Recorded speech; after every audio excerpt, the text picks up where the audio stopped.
কোচবিহার বাংলার উত্তর প্রান্তে অবস্থিত একটি সমৃদ্ধ ও বৈচিত্র্যময় সংস্কৃতির নিদর্শন। রাজকীয় ঐতিহ্য, লোক সংস্কৃতি, ধর্মীয় বৈচিত্র্য, আধুনিকতার সংমিশ্রণে গড়ে উঠেছে কোচবিহারের নিজস্ব সাংস্কৃতিক পরিচয়।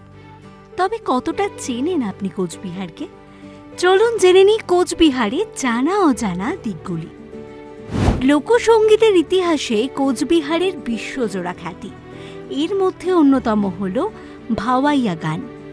ভাওয়াইয়া শব্দটি এসেছে ভাও শব্দ থেকে, যার অর্থ হল মন বা অনুভূতি। কেউ কেউ মনে করেন এটি এসেছে ফার্সি শব্দ বহাওয়া থেকে, যার অর্থ বাতাস। অর্থাৎ এই গানে যেমন হৃদয়ের ব্যথা আছে, তেমনই আছে হাওয়া বা সুরের ধারা। মূলত গরু চড়ানো, মাঝি মল্লা, পালোয়ান, কৃষক ও গাড়োয়ানদের মুখে মুখে গানগুলি তৈরি হতো।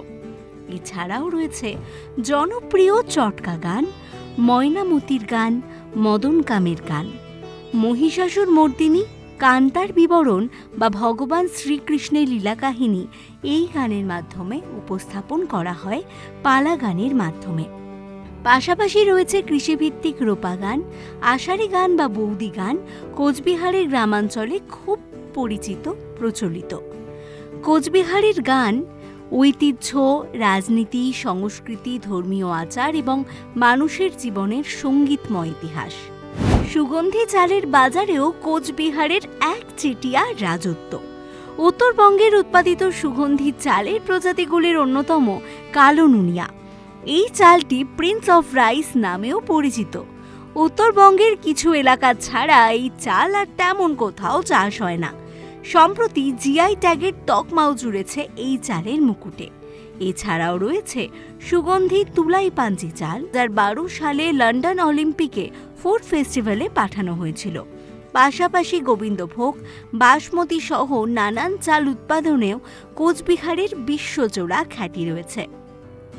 এই তো গেল চালের কথা, কিন্তু যদি কোচবিহারে এসে দুপুরের পেট পুজোর সন্ধান করেন, তবে আপনার পাতে মাছ থাকবেই থাকবে। মাছ প্রেমী অনেকেই ইলিশের প্রেমে মশগুল থাকে, কিন্তু কোচবিহার বা উত্তরবঙ্গের পর্যটকেরা এলেই তারা বলেন, যাই বলো ভাই, মাছের রাজা বরলি। খাবারের পাতে ইলিশকে অনায়াসে টেক্কা দিতে পারে এই মাছ। কোচবিহারের রাজদরবারের গল্পগাথায় জানা যায়, মহারানী ইন্দিরা দেবী যখন কলকাতা অথবা মুম্বাইতে থাকতেন, তার জন্য বিমানে বরলি মাছ পাঠানো হতো। এমনকি রাজ্যের প্রয়াত মুখ্যমন্ত্রী জ্যোতি বসু ওই মাছের স্বাদে মুগ্ধ ছিলেন। উত্তরবঙ্গ সফরে এলে তার মেনুতে রাখা হতো বরলি। রূপলি রঙের জন্য এই মাছকে আদর করে রূপলি শস্য নামেও ডাকেন অনেকে।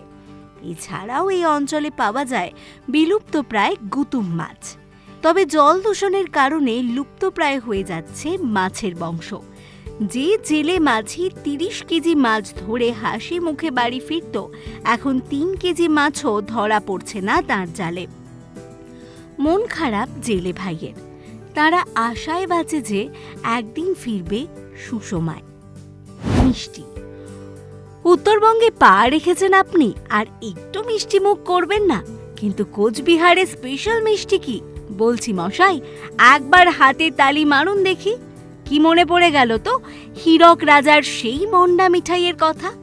কোচবিহারে রয়েছে এই মন্ডা মিষ্টির সেরা ঠিকানা। এছাড়াও রয়েছে ভেটাগুড়ির বিধুভূষণ নন্দীর জিলিপি। কোচবিহারের রাসমেলার অন্যতম জনপ্রিয় জিলিপি এটি। এছাড়াও রসগোল্লা, চমচম, কালাকাঁদ, সন্দেশ, মিষ্টি দই এবং কালো জাম এখানকার প্রসিদ্ধ মিষ্টি। খাঁটি দুধে বানানো এই মিষ্টি একবার চাখলে আপনি ভুলতেই পারবেন না। তবে এই সংস্কৃতির সফরে এখানকার বিখ্যাত মেলার কথা আপনাকে জানতেই হবে। বাংলায় তালিকাভুক্ত প্রায় 3400টি মেলা উৎসবের মধ্যে 572টি মেলা উত্তরবঙ্গেই পালিত হয়। কোচবিহারের রাসমেলা সবচেয়ে প্রাচীন ও ঐতিহ্যবাহী। বাংলা ক্যালেন্ডার অনুসারে কার্তিক মাসে পূর্ণিমার শুভ দিন থেকে রাসমেলা উদযাপন করা হয় এখানে। সেখানকার ঐতিহ্যবাহী শ্রী শ্রী মদন মোহন ঠাকুরের রাসযাত্রা উপলক্ষে এই মেলা আয়োজন করা হয়। কোচবিহারে অনুষ্ঠিত রাসমেলার মধ্যে প্রধান বৈশিষ্ট্য হল রাধাকৃষ্ণের দ্বৈত মূর্তির বিপরীতে এখানে শুধুমাত্র রাজকীয় কোচ রাজ্যের পারিবারিক দেবতা শ্রীকৃষ্ণকে পূজা করা হয় মদনমোহনের রূপে। এই মেলায় সকল ধর্ম ও ধর্মের মানুষই যোগ দেন।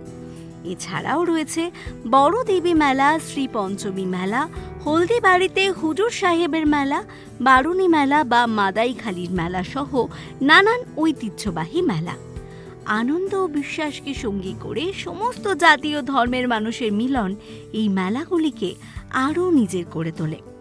কোচবিহারের সংস্কৃতি একদিকে যেমন রাজকীয় ঐতিহ্যে ভরপুর, তেমনি সাধারণ মানুষের জীবনযাত্রা, লোকসঙ্গীত, উৎসব ও প্রকৃতির সঙ্গে মিশে থাকা একটি জীবন দর্শনেরও পরিচায়ক।